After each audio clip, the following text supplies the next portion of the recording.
ग्रामीण प्रतिभा तलाश और कैरियर सेमिनार की टीम आई है हेजमपुरा में, जहाँ पे एक हमारी बहुत ही प्रतिभाशाली बच्ची अनिष्का का नीट 2025 में एससी कैटेगरी में 161वीं रैंक से सिलेक्शन हुआ है और इन्होंने 720 में से 564 नंबर प्राप्त करके एक ऐतिहासिक सफलता प्राप्त की है और प्रथम प्रयास में।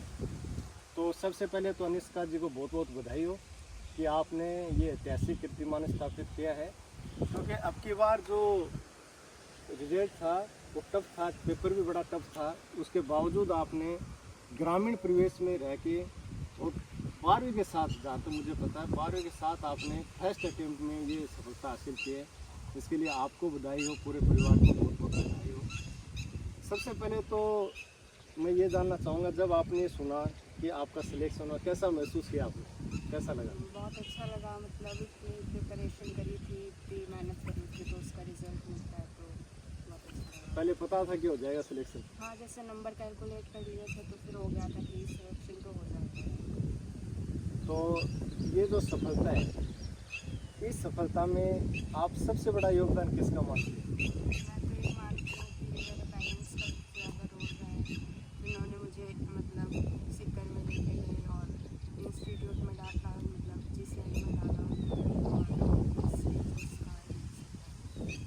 आजकल हमारे गांव के बच्चे हैं वो बहुत ज़्यादा पढ़ लिख के ये ऐसी सफलता हासिल कर रहे हैं, और भी हमारे जो गाँव की प्रतिभाएं हैं उनके लिए आप क्या संदेश देना चाहोगे कि उनका भी सिलेक्शन कैसे हो, किस तरह से वो मेहनत करें, क्या प्रिपरेशन करें, उसके लिए आपके कुछ राय उनके लिए, बच्चों के लिए? देखो, थोड़ा सा मुश्किल तो हो ही जाता है, लेकिन मतलब आप थोड़ा सा, आपको कोई इंस्पायर करने वाला हो, आपके पेरेंट्स ये सपोर्ट देते हैं तो फिर थोड़ा इजी रह जाता है।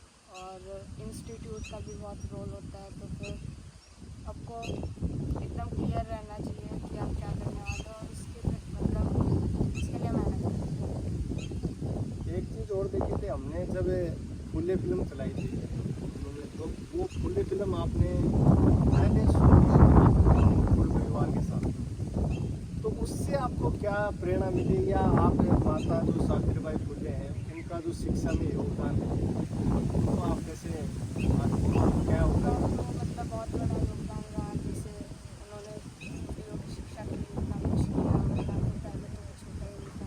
आज जैसे योग शिक्षा के लिए तो हमारी शिक्षा में तो गांव की ऐसी ऐसी जगह आप देख सकते हैं कि शहरों से दूर ये जगह, और उसके बावजूद हमारे बच्चे हैं वो पढ़ लिख के अपने माता पिता का भी नाम रोशन कर रहे हैं, अपने समाज का नाम रोशन कर रहे हैं, और साथ ही साथ पूरे अपने इस क्षेत्र में एक शिक्षा की नई मिसाल चला रहे हैं। तो ऐसी जो प्रतिभाएं निखर के आ रही हैं, ये हम सब के लिए गौरव का विषय है। और भी हमारी प्रतिभाएं हैं जो गांव में रहती हैं, उनके लिए भी एक अच्छा संकेत है कि आप भी चाहे गांव में रहो, डाणी में रहो, कहीं भी रहो, आप एक निश्चित टारगेट लेके चलते हैं तो आपकी सफलता को रोकने वाला कोई नहीं है। मेरे पास अनिष्का के पिताजी भी हैं, प्रमोद जी, उनको भी बहुत बहुत बधाई। आपको एक चीज़ और बताना चाहूँगा कि अनिष्का की बड़ी बहन है, वो भी डॉक्टर हैं, उनका भी पिछली बार सिलेक्शन हुआ है। तो दोनों बच्चियों का आज डॉक्टर है, डॉक्टर की तैयारी की है इन्होंने, इनका सिलेक्शन हुआ है।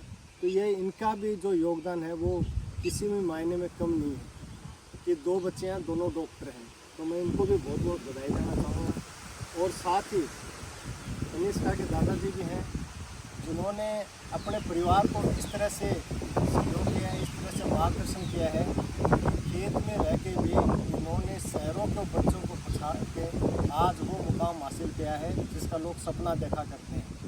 तो इनका भी बहुत बहुत आभार है, इनकी माताजी का भी बहुत बहुत आभार है, क्योंकि बिना पेरेंट्स की गाइडेंस के कोई भी बच्चा सक्सेस नहीं हो सकता।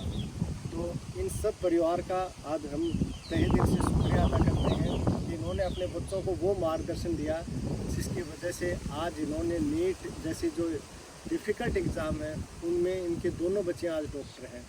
तो पुनः आप सबको बहुत बहुत बधाई, और अनिष्का को भी बहुत बधाई हो, और आशा करते हैं कि अनिष्का गरीब मजदूर वर्ग के जो अपने लाचार लोग हैं उनकी सेवा करेगी और आगे जाके यहीं नहीं रुकेगी। इनका नेक्स्ट जो टारगेट है उस टारगेट में भी ये जरूर कामयाब होगी। पुनः आपको बहुत बहुत बधाई। और ये सर बनना है। बनाए तो है ना।